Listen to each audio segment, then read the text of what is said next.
today is going to be a little bit interesting because it is a blog slash mukbang.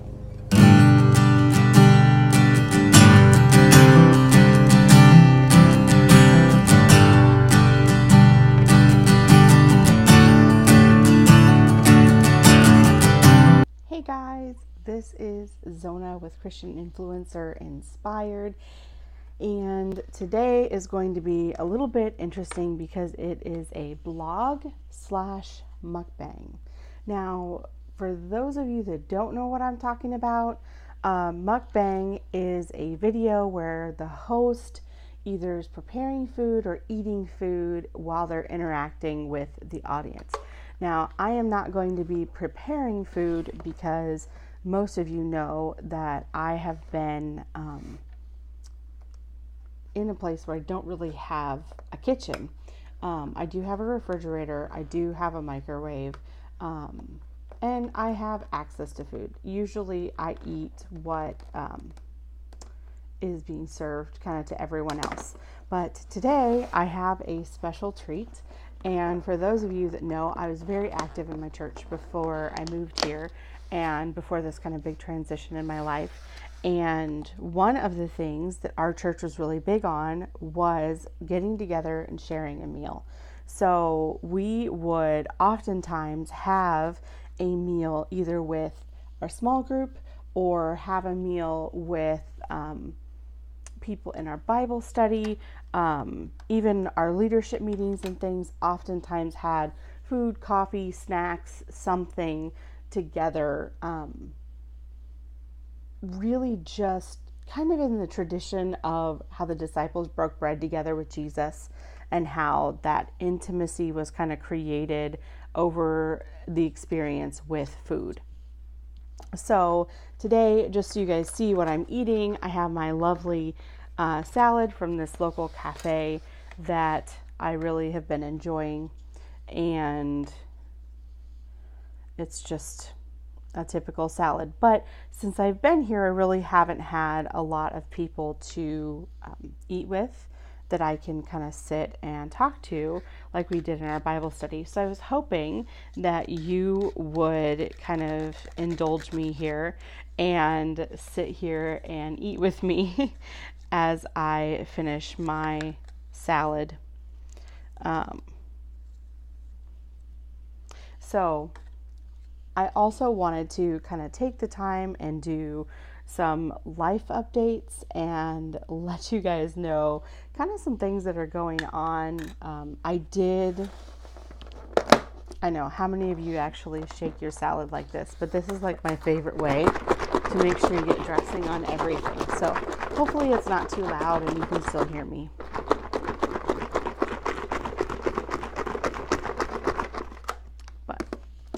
All right, so everything is dressing.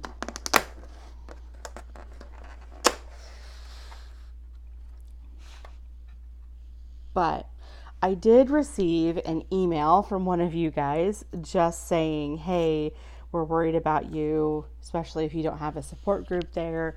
I do want to let you guys know, like, I am part of a recognized missions organization. However, just because of the location of where we're at, it isn't safe for me to let you know where I'm at.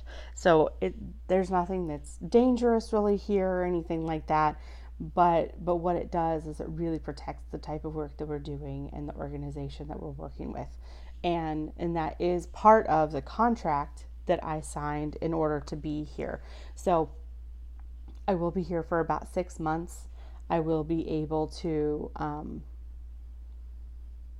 travel a little bit, get some teaching, do some other things that'll be coming up. And it is a good experience.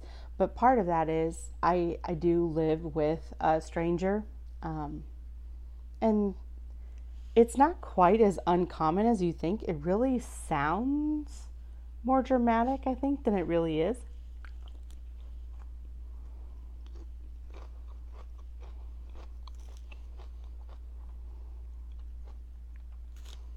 Now you guys are going to have to bear with me because I think I'm the slowest eater on earth. So hopefully you guys can take the time when this video pops up in your feed to actually grab something to eat. Just sit down and we'll just share a meal together.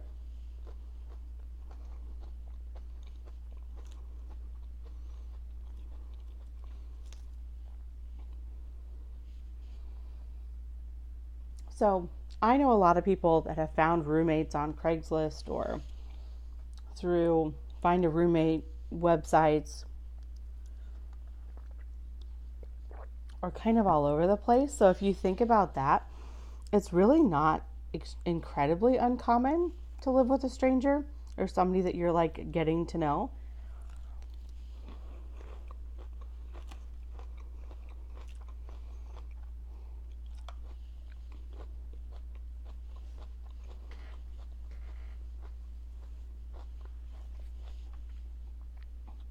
But it is definitely interesting.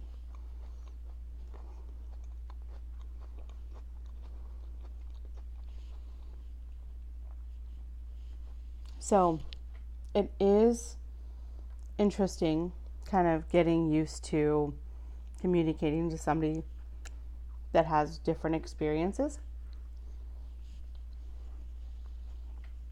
and doesn't have a completely similar background to me, but is definitely something that is allowing me to grow and change and mature in my communication.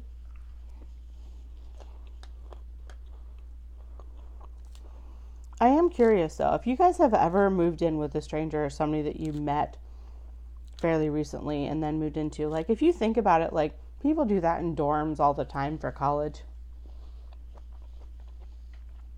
It's really not uncommon. And a lot of times those ends up being people that you are friends with forever.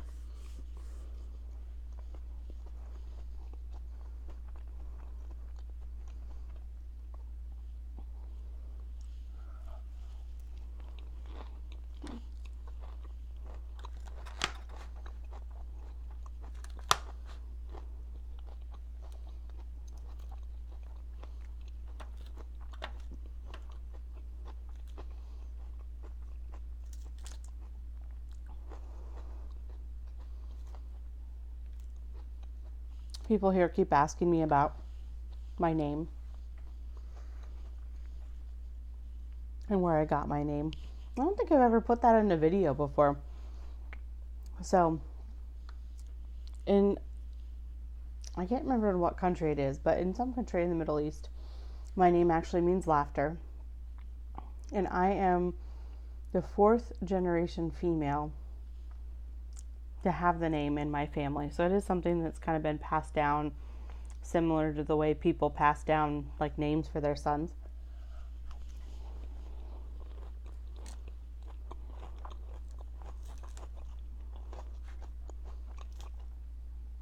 So I would love to know, you guys also have a weird name? And if so, do people mispronounce it? Do they spell it funny?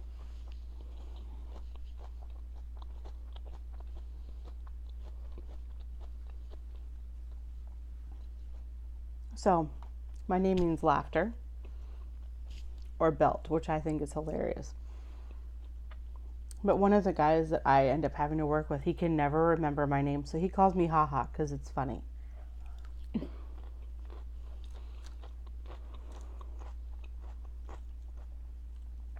So I'm learning to answer to Haha. Right now, I just generally look at him like, what? But he's sticking with it, so it's definitely interesting. I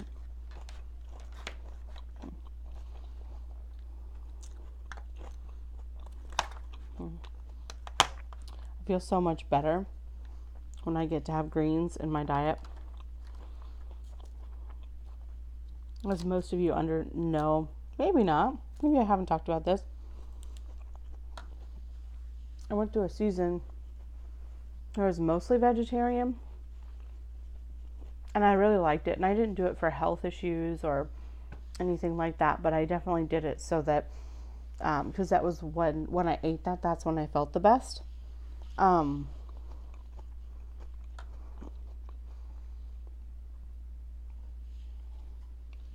when you're in missions work, a lot of times you eat whatever they give you. And sometimes you don't ask a lot of questions. So, have you guys traveled very much? Have you been on missions trips somewhere?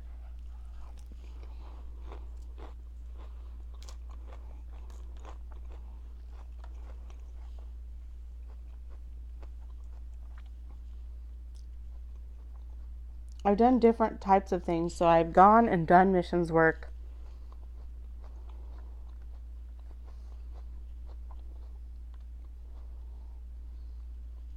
probably a total of almost 2 years of my life.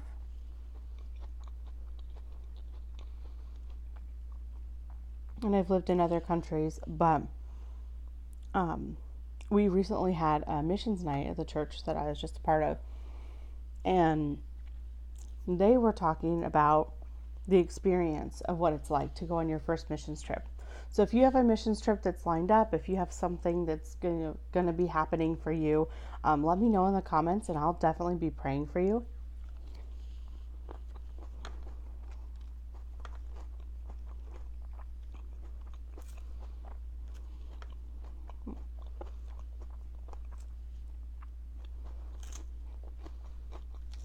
But if you have gone on a missions trip, let me know what your experience was in the comments. Like, did you have to fly? Did you have to drive?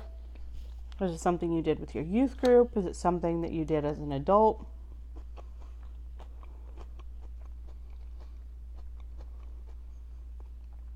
And maybe share something that was super impactful to you.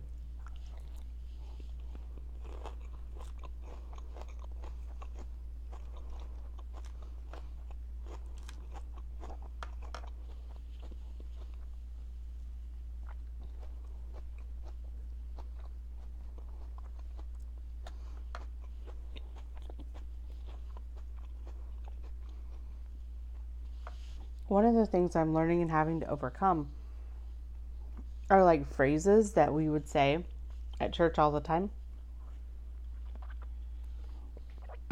that mean something based on the culture I'm from, but don't really translate super well. So I've had to kind of explain myself a lot more than I'm used to. And that is definitely an interesting experience. So, if you have gone on a missions trip or something like that, let me know if there's something that you had to try to explain or translate into another language, but it really didn't translate well.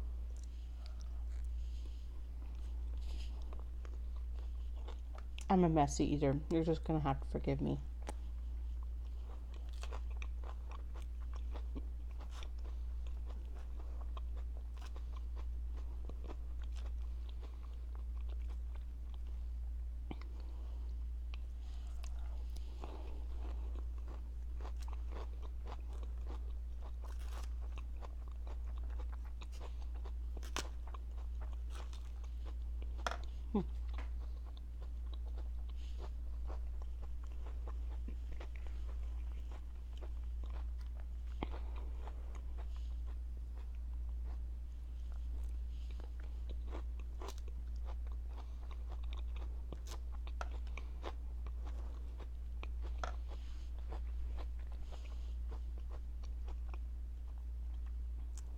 I am curious, how many of you guys actually do regularly eat alone, and does it bother you?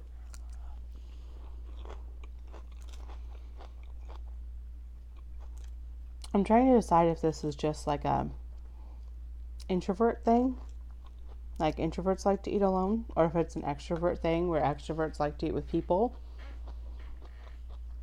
Maybe that's not it at all. I know a lot of introverts that are not shy by any means, but they really only like to talk to people that they know or they're close to. But If you do like this type of a video, definitely let me know, because I would love to do more videos where we're able to kind of hang out and talk, and I can update you on things that are going on.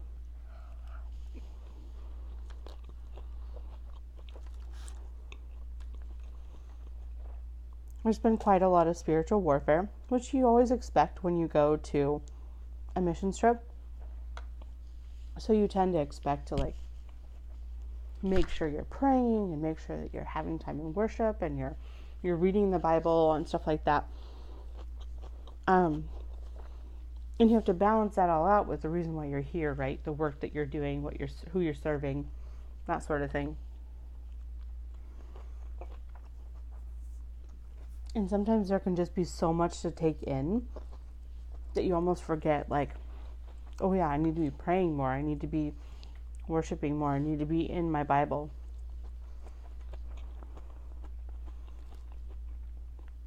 Not that those things aren't important.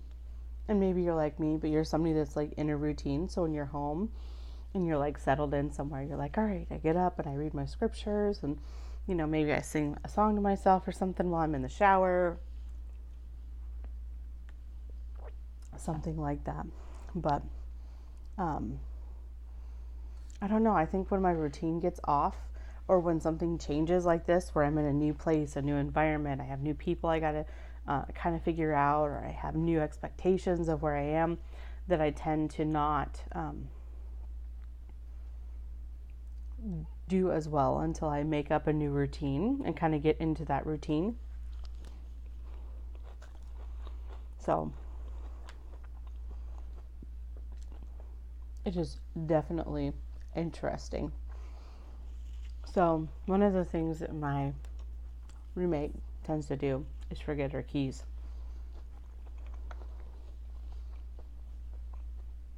And those of you that knew me before, I've lived in places that I haven't had keys to the houses that I've been in, or the places that I've stayed. So it is, somewhat important that we have our space locked and stuff like that. But it's definitely taken some getting used to remember to have my keys with me at all times, because that hasn't been my experience in a long time.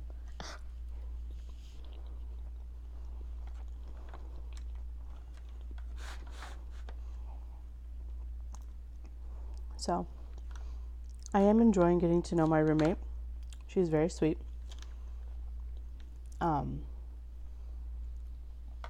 She also has been a missionary. I can't remember what countries she said they were missionaries in, but she's been a missionary, I think, somewhere in Asia, which is pretty cool. And there's a lot, to get to know. Now, my roommate is introverted, so she doesn't like to share as much with people that she isn't close to.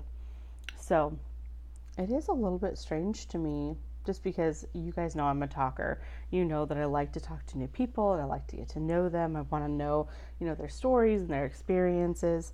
And I think she still is needing to get used to me a little bit more. But that's okay.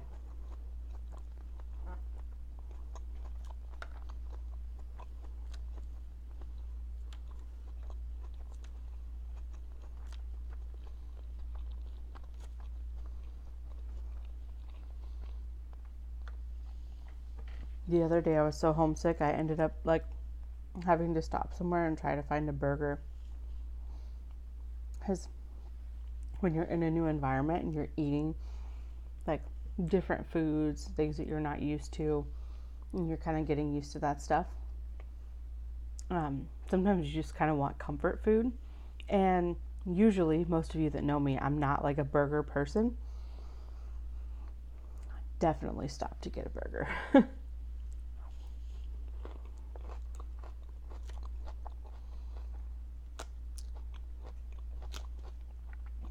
And that situation has happened to me more than once. I know when I was living in Central America, or those of you that have been on longer missions or whatever, you know, you're like good and you're going well. Everything seems to be flowing and clicking or whatever. And you almost hit this barrier, right? And I have quite a few military friends, military spouses. So let me know if this is the same for you guys when you guys are deployed. But you all of a sudden hit this barrier where you're just like, I just want home. I want home. I want people that understand me, people that have my experiences, that I don't have to explain myself a lot to, but also like food. You want the smell of food, the taste of food. And right now on my social media, everyone has all these like, it's pumpkin spice latte season. And I'm like, I don't really have access to pumpkin spice lattes right now. But I'm sure I will. I'm sure I'll find a coffee shop or something that's local. But I think, and I had done a video on this with XM Chicks, but I think it's really just like a white girl thing, this whole obsession with pumpkin spice lattes. And I know this is going to surprise many of you, but I am a white girl. And it's funny the traditions that you make in your head that remind you of home or remind you of fall or kind of help you pass time. And the traditions that we actually do form around food. So something like a pumpkin spice latte can mean fall is beginning, even if it is released in, the first day of September, which fall isn't even beginning. Most places aren't even getting cold yet. It's certainly not been cold here.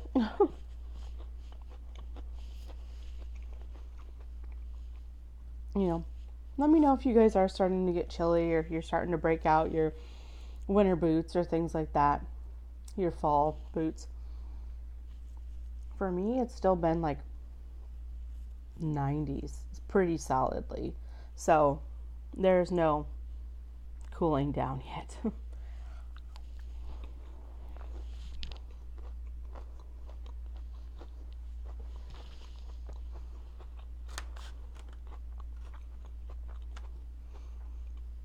I know back home on social media that people were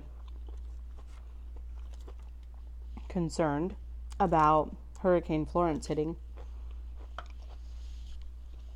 and how that is going to affect people and if there's going to be flooding and if there's going to be damage. So I'm definitely praying that there's no damage.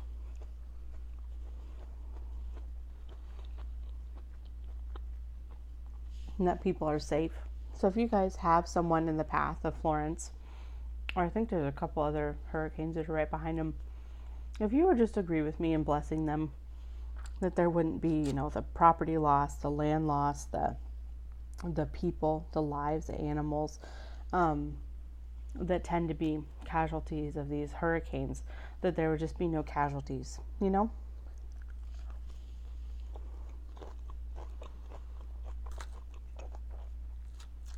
I was very blessed when Hurricane Matthew came through where I was living before, because we were one of the few houses that didn't have damage. But people I knew were blocked in on roads. Like they couldn't get out of their houses or out of their neighborhoods sometimes for 2 to 3 weeks.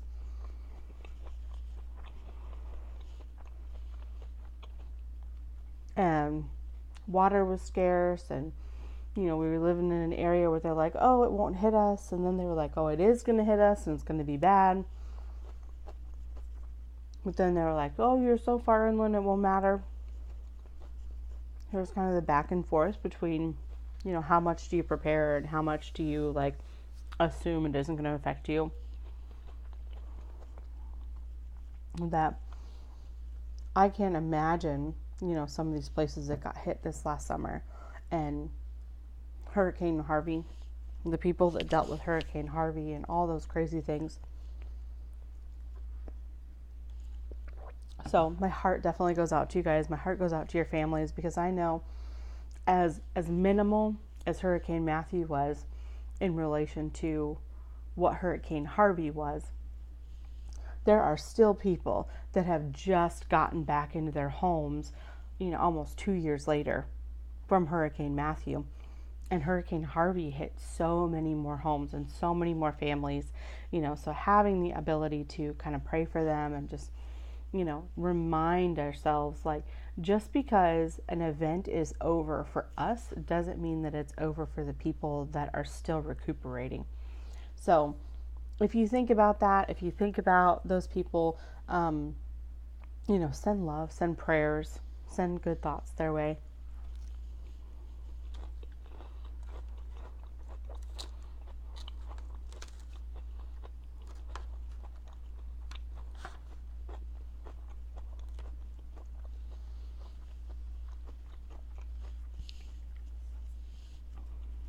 Also, if you think about it, I am in talks with an independent bookstore that has independent local authors.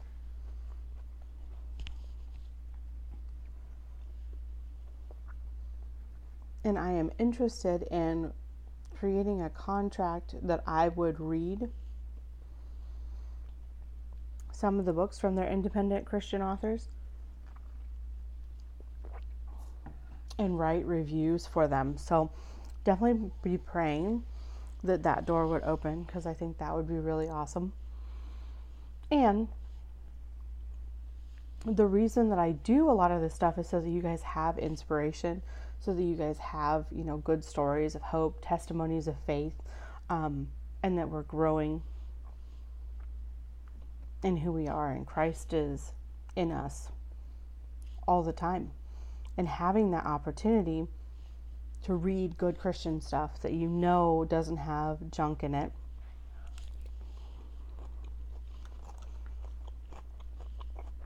That maybe you wouldn't have taken the chance to read, but has gotten a review from someone that you trust. That might be the difference of you finding an author that, you had never known before, but somebody that really speaks to your heart.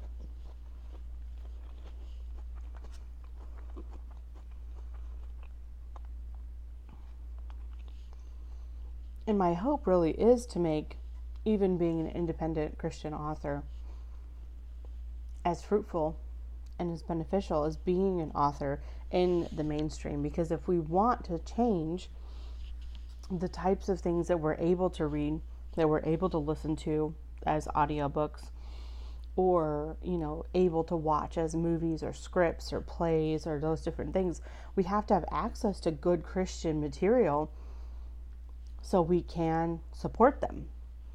And this is one of those ways that we can do that. And I think there are more Christian books, more Christian authors out there than there are playwrights or screenwrites or things like that for movies or stuff. But it's growing. All of those things are growing. And this is a way that as Christians we can support the industries that we want to see develop to have better quality content, better things that aren't necessarily as cheesy. And everybody has their own opinion. Like, I know one of my friends on Facebook today said, this is the only time of year that she watches movies, and she starts watching the Hallmark Channel because they'll start running Christmas movies. And that's, not just women, but I have men that I know that also are really, really into the Hallmark Christmas movies.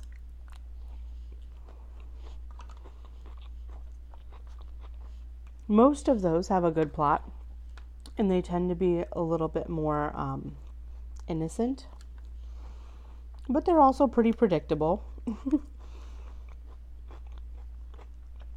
So, but if you're wanting a feel-good movie, if you're wanting something that you can trust to read, to relax with, to listen to, or to watch, you got to support the people that are able to do reviews and kind of let you know what is in there and what's out there.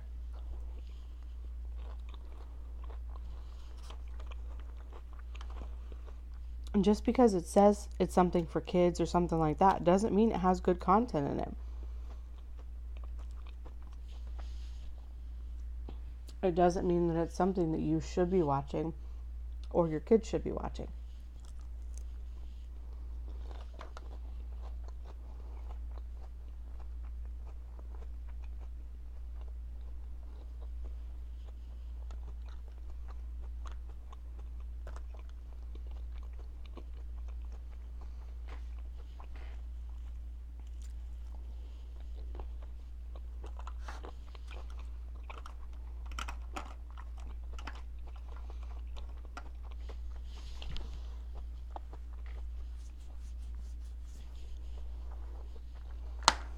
Now, I was talking to the organization, and they have assigned me someone who is setting up an account for you guys to be able to send money to help me cover expenses like having access to internet so I can continue to upload videos, have access to a phone that works so I can be on social media, or it also helps me provide like toiletries and things that the organization doesn't provide for their missionaries. So if that is something that you're interested in, let me know. I'll go ahead and have it in the description box below, and I'll let you know who to send it to. And the reason that she's specifically setting up an account is because it is tax deductible. It is a legal nonprofit in the United States that sets up those accounts for us.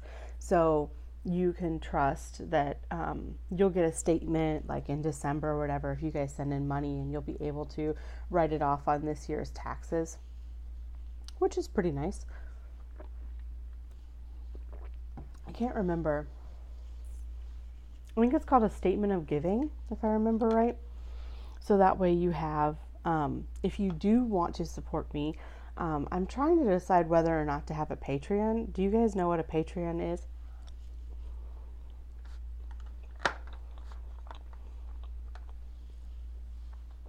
It's an account with an organization where you guys get access to like other things from YouTube people or Facebook people or whatever.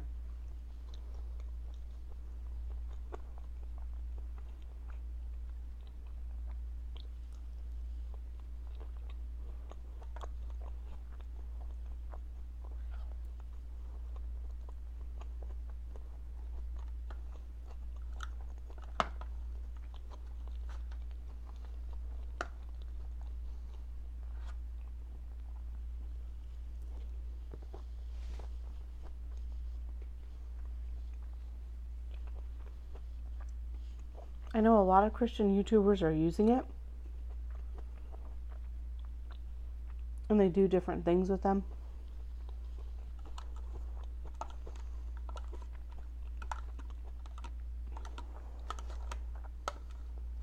Some of them have like behind the scenes things that they do, or they do special giveaways, or they like paint something and send it to them. I think that's what Paul and Morgan did. But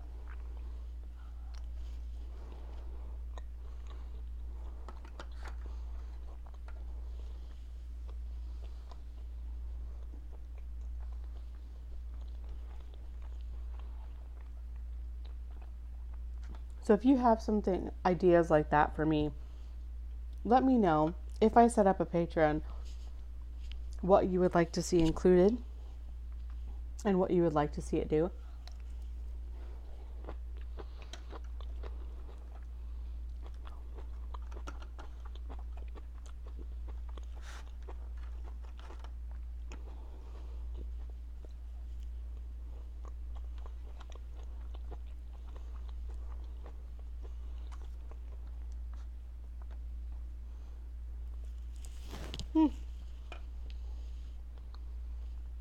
That was classy.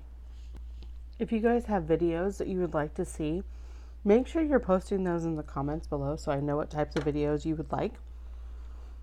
Also, make sure you like and subscribe if you aren't already, just because it gives me a chance to know what type of content you guys are interested in and what I need to make more of.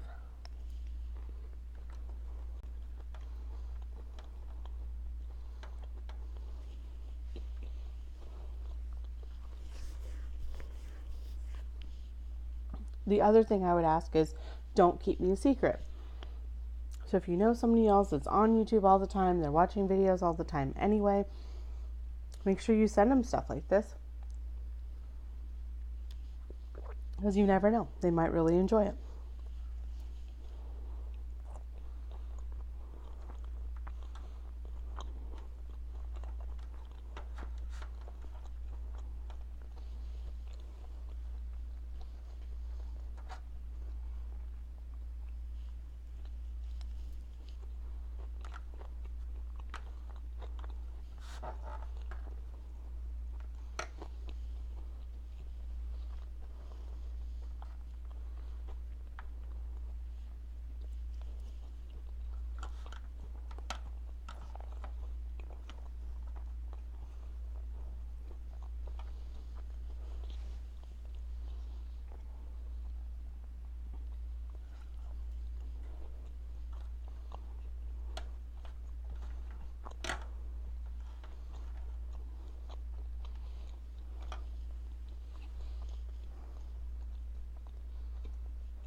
All right, guys, I'm getting pretty full.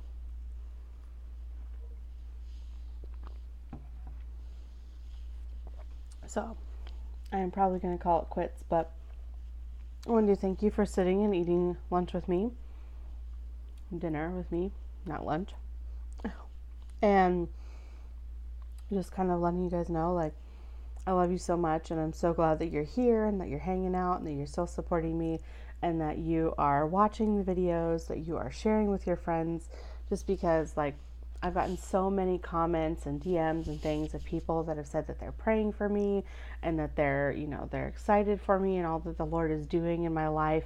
And those things really brighten my day. Like, they really make things better. So guys, thank you for being you and for showing up and doing, being powerful in my life by, sending me prayers, sending you love, sending support. Check out the description box below if you do want to know how to support the other needs that I do have, so I can keep making videos. And I will definitely be praying for you guys. Make sure you tune in. I'll have the new daily devotional videos every morning. And then at the end of each Bible study that we do, we'll do a live one, just because there's so many comments that I have coming in every day that the videos were getting so long that people couldn't listen to them on like a 15-minute break anymore or on their lunch. So I wanted to make sure that it wasn't something that people couldn't take the time to listen to. That way we can all jump on live. We can go over all the comments that you guys send in, questions that you guys have. So make sure that you're still going back through those. I'm going to be sending out the next request for the next devotional that we have. So make sure if you're in YouVersion that you find me on there. Also make sure that you subscribe to my Instagram, which that will be in the description box below as well. Just because I'm going to have some kind of exclusive only Instagram content that's going to go out there too. So guys, I love you so much. I'm so grateful that you're here and that you're walking on this journey with me, and that I know that I have, the support and the community to continue to be able to serve and to give my life, to give my heart, to follow what God has for me. And I get to do that because of you guys. And so you guys get to share in the wins. You guys get to share in the joy. You guys get to share in the lives that are being changed through this experience. So thank you for that. Give yourselves a pat on the back. And, if you think about me at all, make sure you are praying for me as well. All right, guys, I love you so much, and we'll talk to you soon.